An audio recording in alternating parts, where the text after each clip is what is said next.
அன்பர்களே, கன்னியாகுமரி மாவட்டம் இரணியல் அருகே நெட்டாங்கோடு பகுதியில் கிருஷ்ணவகை சமுதாயத்திற்கு சொந்தமான பத்ரகாளியம்மன் ஆலயத்தில் 90வது ஆண்டு திருவிழா நடைபெற்றது. இதையொட்டி நடந்த பொங்கல் விழாவில் 1000க்கும் மேற்பட்ட பெண்கள் பொங்கலிட்டு அம்மனை வழிபட்ட காட்சியை இந்த பதிவில் நாம் பார்க்கலாம்.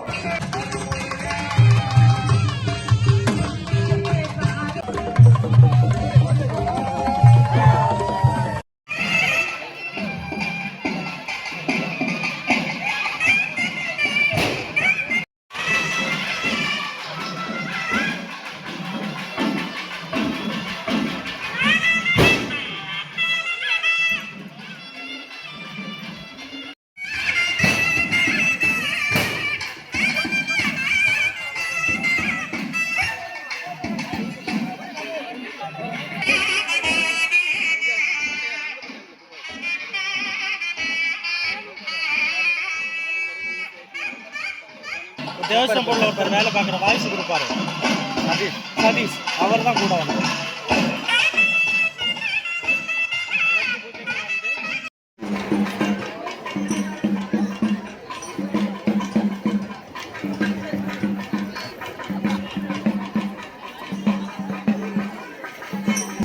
இரணியல் கோணம் ராயை சேர்ந்த தர்ஷன் சாயாசு அவர்கள் சார்பாக அம்மனுக்கு நேர்ச்சியபடி 4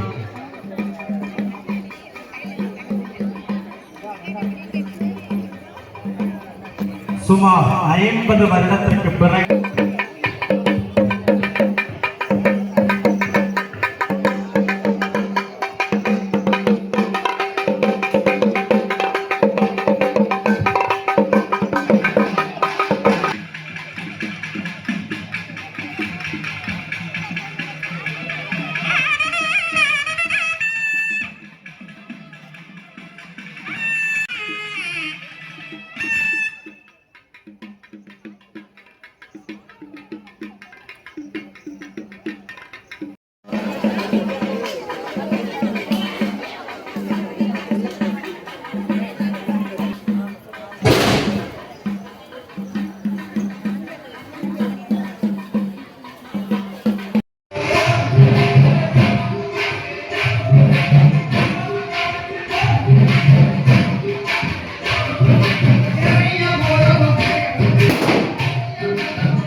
நான் நெட்டாங்கோடுங்கிற ஊர்ல இருந்து பேசுறேன். இங்க வந்து பாத்தீங்கன்னா பத்ரகாளி அம்மன் வந்து ரொம்ப பிரசித்தி பெற்ற அம்மன். இங்க வந்து என்னன்னா இங்க பெண்கள் வந்து இப்போ குழந்தை இல்ல ஏதாவது ஒரு குறைபாடு இருந்தது அப்படின்னா இங்க பொங்கலிட்டு வழிபாடு பண்ணாங்க அப்படின்னா அவங்களுக்கு கண்டிப்பா வித்தின் 1 இயர்க்குள்ளாடி அந்த குழந்தை இல்லாத அந்த பாக்கியம் வந்து நிறைவு பெறும். அது இல்லாம அம்மனுக்கு வந்து ஒரு பிடிச்ச வழிபாடு அப்படின்னா பூவரசு இலையில பண்ணக்கூடிய உப்பில்லாத கொழுக்கட்டை தான். பொங்கலை வச்சுக்கிட்டு அதே அடுப்புல தானே பூவரசு இலையில பண்ண அந்த உப்பில்லாத கொழுக்கட்டையை செஞ்சு அம்மனுக்கு படைப்பாங்க. அப்ப வந்து அம்மனுக்கு வந்து ரொம்ப பிடிச்ச அந்த வழிபாடு பண்ணதுனால அவங்களுக்கு எல்லாமே அவங்க என்ன வேணாங்களோ அது வந்து இமீடியட்டா அவங்களுக்கு கிடைச்சிருது. இதுக்கு முன்னாடி வந்து பாத்தீங்கன்னா நம்ம இங்க அம்மன் கொடை விழா, மகா அம்மன் கொடை விழான்னு சொல்லிக்கிட்டு 76ல், அதாவது 1976ல் பண்ணியிருக்காங்க. இப்போ அடுத்த வருஷம் 2027 மே 19ஆம் தேதி 50 வருஷத்துக்கு அப்புறமா திருப்பியும் பண்ண போறோம். அப்ப கிட்டத்தட்ட ஒரு 5 லட்சத்துக்கு மேல மக்களை வந்து இங்க எதிர்பார்க்கிறோம். பொங்கலும் வந்து இப்போ கிட்டத்தட்ட இப்பவே வந்து 300க்கு 1000 300 அப்படி போட்டுருக்காங்க. இப்போ அடுத்த வருஷம் வந்து நாங்கள் எப்படி எதிர்பார்க்கணும், ஒரு 10,000க்கு மேலே வந்து பொங்கல் போடுவாங்க. அதுக்கும் இந்த தோப்புகளில் தான் நம்ம போடுறதா ஒரு பிளானும் பண்ணியிருக்கோம். ரொம்ப விமர்சையாக பண்ணலாம் அப்படின்னு பிளான் பண்ணிட்டு இருக்கோம். சுப்பிரமணிய பிரசாத்.